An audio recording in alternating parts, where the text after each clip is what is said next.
පින්වත්නි, මේ ලෝකේ බුදුරජාණන් වහන්සේගේ ධර්මයක් තියෙනවා. මම ඉස්සෙල්ලාම බණ පටන් ගත්තා එක කතාවක් කියලා. ඒක හරි ලස්සන වාක්‍යයක්. ඒ තමයි ධර්මයේ මැරිලා නැහැ. ධර්මයේ මැරිලා නැහැ. කඩුවක් අමෝරාගෙන බෙලි කප කපා ඇඟිලි කපලා කරේ දාගත්ත කෙනෙක් නිවන් දැක්ක ධර්මයක් තියෙනවා. දුහුල් වස්ත්‍රයක් දරාගෙන දොරකට ඉඳගෙන මඩමක ඉඳලා මිනිස්සුන් වසඟ කරගත්ත ගණිකාවන් බුද්ධ ශාසනයේ ඇවිල්ලා කසාවත් දරාගෙන මුළු කෙලෙස් කඳම වසා සෝදා හරිකර නිකලස් වෙච්ච ධර්මයක් තියෙනවා. මැරිච්ච මලකුණක් බදාගෙන දරුවට පණ දෙන්න කියලා ගිය මෝඩ කෙල්ලෙක් රහත් වෙච්ච ධර්මයක් තියෙනවා. ඇඟේ නූල් පොටක් නැතුව කිසිම විනයක් නැතුව දෙවුරන් මෙහෙරට ආපු කෙල්ලෙක් විනේදර භික්ෂුණීන් අතර අගතැන්පත් වූ පටාචාරාවක් බිහි කළ ධර්මයක් ලෝකේ තියෙනවා. ඒ ධර්මයේ මැරිලා නැහැ. ඒ ධර්මයේ මැරිලා නැහැ.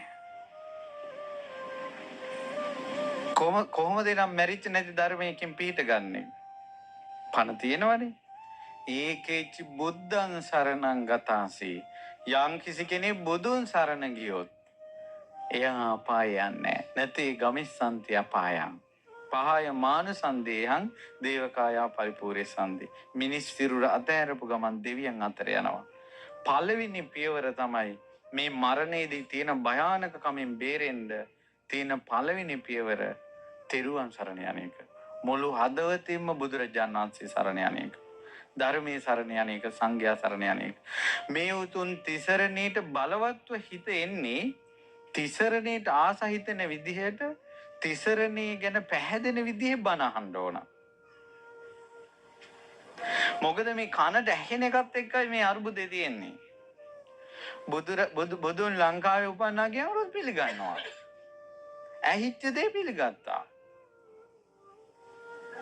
ඉතින් මේ මිනිසුන්ගේ ජීවිත ඇහෙන දේෙන් වෙනස් කරනවා. එතකොට ඇහෙන දේෙන් වෙනස් වෙන විදිහට හැදිච්ච ජීවිත තිසරණේට එන්න ඒ න්‍යායම පාවිච්චි කරන්න වෙනවා. ඒ න්‍යාය තමයි කනට ඇහෙන්න ඕන බුදු ගුණ, ධර්මයේ වටිනාකම, සීලේ වටිනාකම, භාවනාවේ වටිනාකම, සංසාරයෙන් නිදහස් වීමේ වටිනාකම, හතර අපායේ භයානකකම, මරණයත් එක්ක උරුම වෙන භයානක සංසාරය ගැන කනට ඇහෙන්න ඕන. ඒ ඇහෙන කොටයි බය උපදින්නේ, සරණට යන්නේ. ප්‍රශ්නේ තියෙන්නේ එවැනි දේ අඩුයි. මිනිස්සු ගොඩාක් ආස හිනා වෙන්න. පැයක් එක දිගට හිනා වෙන්න බණක් කිව්වනම් ෂෝ බණක්. සසර ගැන කිව්වොත් සැරයිනේ. ආන්දර ටිකක් සැරයි. ඒවට නෙවෙයි. තව එකක්. ඔබ අහන ධර්මයේ හරිද වැරදිද කියලා හොයාගන්න ක්‍රමයක් කියන්නම්. ඔච්චර බණ ගොඩක් කියද්දී ඔබට පෙනුනේ ළඟ හිටපු කෙනාගේ චරිතෙද තමන්ගේ චරිතෙද? මේ ධර්මයේ අහනකොට තමන් මොනවද කළේ, මම හොඳයිද මම නරකයිද, මම පිටක් ගන්න ඕනද කියලාද මේ ළඟ ඉන්න කී පිටක් ගන්න ඕන කියලා ළඟ ඉන්න කෙනා ගැනද හිතුනේ තමන් ගැනද? තමන් ගැන. යම් ධර්මයක් අහද්දී තමාව ගැනම පේනවා නම්, තමා ගැනන දැනෙනවා නම්, තමාට නිදහස් වෙන්න ඕන කියලා හිතෙනවා නම් ඒ වනාහි ඒකාන්තෙන් ධර්මයයි. ඒකට කියනවා ඕපනයිකයි කියලා. ඒකට තමයි ධර්මයේ ඕපනයිකයි කියන්නේ. පැහැදිලිද? ඒ නිසා විහිළු තහළු නෙවෙයි, විහිළු තහළු ටීවී එකේම පුළුවන් නේ අප්පා. ටීවී එක තමයි කොච්චර hina වෙන්න පුළුවන්ද?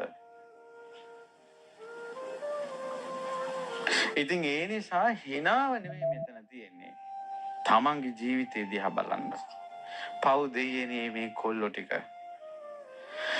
ළඟදින් අර පරිවාසයේ විස්තරයක් ආවා. අර කොළඹ පැත්තේ ගම්පහ පැත්තේම විතරක් කොල්ලෝම 1800ක් මාසෙට පරිවාසයට දානවා. පව් දෙයියනේ. ඔවුන්ටද ධර්මය ඇහුණා නම් ඔවුන්ටද ධර්මය ඇහුණා නම් හැදෙනවා.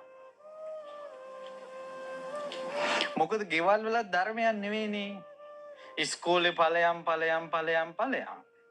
විභාගෙ ලියපන් ටියුෂන් ඵලයන් නරක යාළුවෝ ඇසුරු කරන්න එපා ටීවී බලන්න එපා කාටුන් බලන්න එපා ෆෝන් බලන්න එපා කියන ඔය වාක්‍ය 100ක් විතර ගෙදර තියෙනවා.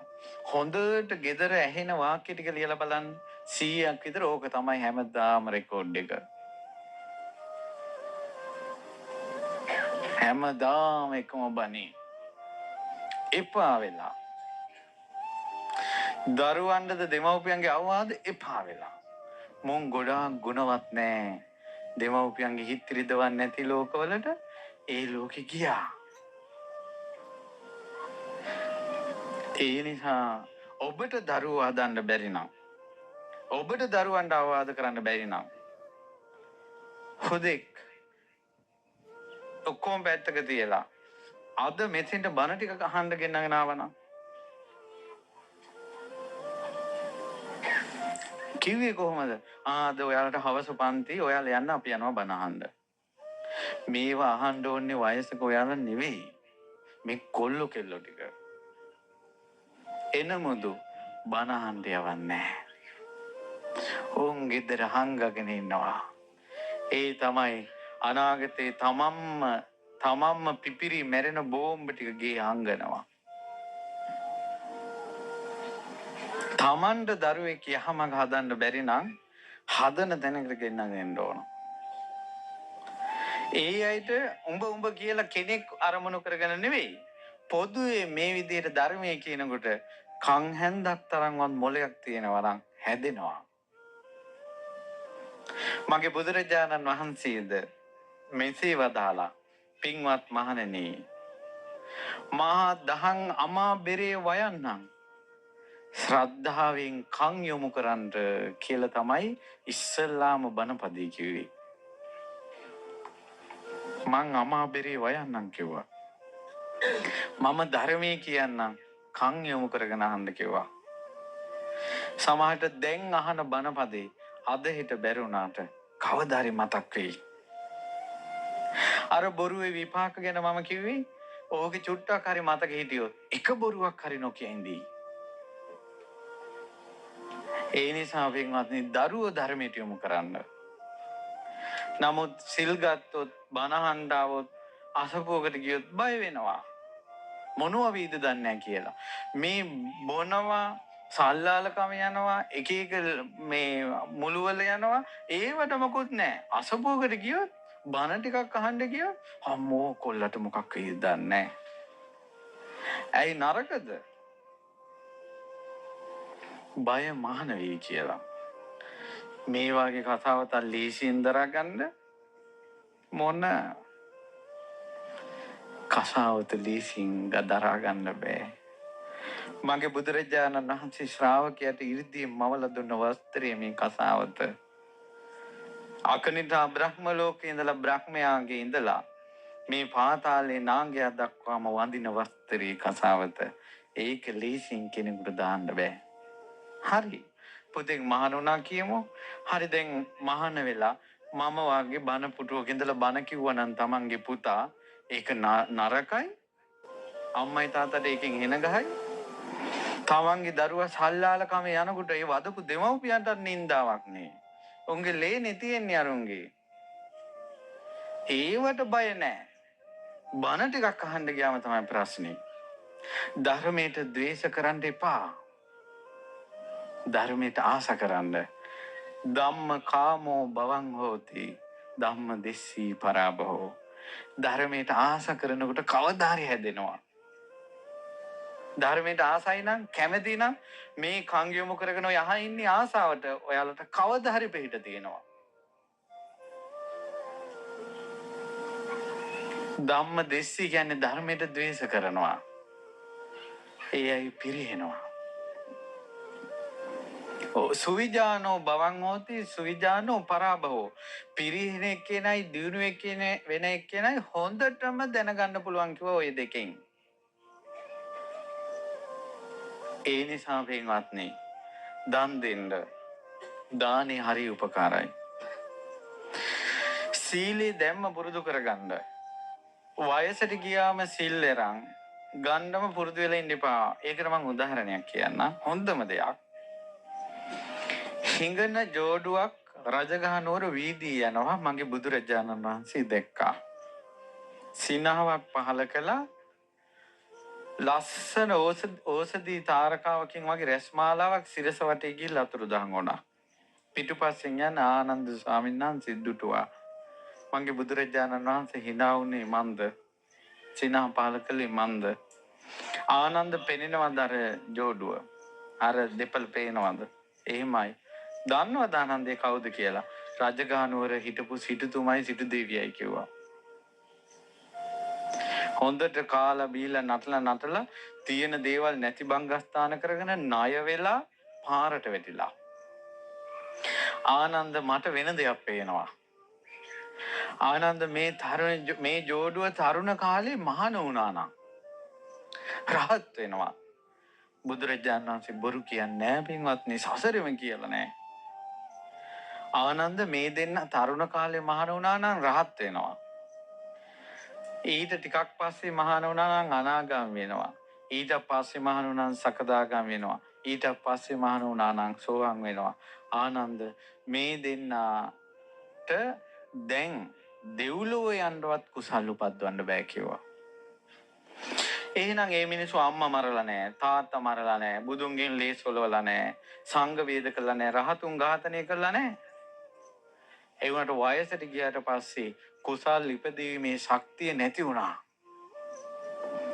පින්වත් දරුවන්ට මේ කියන්නේ තරුණ කාලේ සිල් අරගෙන නිවනට යම් කුසල් රැස් කරගන්න පුළුවන්ද? වයසට ගියාට පස්සේ සිල් අරන් ඒක ඒ විදිහට කරගන්න බෑ. පුංචි කාලේ ධර්මයට ආසයික සිල් රකින්න එක, තරුණ කාලේ ධර්මයට ආසයික සිල් රකින්න එක, අඩුපාඩු හදාගන්න එක ඇත්තටම ඔබ වේගෙන් නිවන කරාගෙන යනවා. වයසට ගිහිල්ලා සුදුරෙත් ඇඳගෙන ඉඳ ගන්නවට වැඩිය රටේ හැම තැනම සරුංගලේ වාගේ පාවෙලා ගිහිල්ලා අවසානයේ නූල කැඩිලා බෝ අත්තට වැටෙනවා වගේ අවසානයේ සිල් අරගෙන ඒ එපා කියන්නේ කොල්ල කෙල්ල වෙනුවෙන් මේ කියන්නේ තරුණ ජීවිතේ ගොඩාක් කුසල් රැස් කරගන්න පුළුවන්. සමහර වෙලාවට ඇති මඟපල ලබන අය පවා අපි දන්නේ මඟපල ලබන අය පවා ඇති. දෙමව්පියන්ගේ චරිත වැඩක් නැහැ මේ වෙලාවේ දරුවාට. ඒ දරුවාගේ තියෙන කුසල ශක්තිය ජානවල ඒවා පවා නැති කරලා දානවා. ඇයි ජීවක කියන්නේ ගණිකාවකගේ පුතෙක් නේ? ඒකයි. ඉතින් ඒ නිසා පින්වත් දරුවනේ ධර්මයෙන් මැරිලා නැහැ. ඒක මතක තියාගන්න. පින්වත්නි ධර්මයෙන් මැරිලා නැහැ. නමුත් අවුරුදු 120ක් ගේ සීයල දෙන්නේ බ්‍රාහ්මණයෝ දෙන්නේ බුදුරජාණන් වහන්සේ බැහැ දකින්න ආවා. ඇවිල්ලා කිව්වා අපි එකම පිනක්වත් කරගෙන නැහැ කියලා. බුදුරජාණන් වහන්සේ වදාලා එහෙනම් අද ඉඳලා කයින් හොඳ දේවල් කරන්න, වචනෙන් හොඳ දේවල් කරන්න, නරක මේ සිතෙන් හොඳ දේවල් කරන්න කියලා වදාලා කුසල් කරන්න කියලා. ඒ නිසා අද බණ ටික අහලා මොන වයසේ තරාතිරම කෙනෙක් වුණත් කුසල් වැඩුවොත් යහපත් දේවල් කළොත් ධර්මය අහන්න යමු. මතක තියාගන්න මොන අඩුපාඩු හදාගන්න බැරුණත් ධර්මය අහන එක නම් නතර කරගන්න එපා. ඇඳුමක කහට යන්නේ නැහැ කියලා හොදන එක නතර කළොත් කහටමයි. කහට යන්නේ නැති වෙන්න නැවත හොදන්න. ඒ වගේ අපේ අඩුපාඩු යම් දවසකද හදාගන්නේ ඒ දක්වාම ධර්මය අහන්න. ඔබට ඒ පිරිසිදු ධර්මයෙන් කියලා දෙන්න කල්යාණ මිත්‍රයෝ මුණ ගැසී ඇත. ඒ ධර්මයේද අහන්න අවස්ථාව ඇත. මේ අවස්ථාව මග හැර ගන්න එපා. ඒ නිසා අපි කවුරුත් මැරෙනවා. මැරෙනකොට අරන් යන්නේ කුසල් අකුසල් කරගත්ත දේවල්. ගොඩාක් කර්මය අපි මැරෙනකල් බලාගෙන ඉන්නවා. ඊට කලින් තෙරුවන් සරණ ගිහිල්ලා අඩුපාඩු හදාගෙන කුසල් වඩලා මේ ධර්මය අහලා සැනසෙන්න ඔබ සියලු දෙනාට ගෞතම බුද්ධ ශාසනයේ පිහිට ලැබේවා.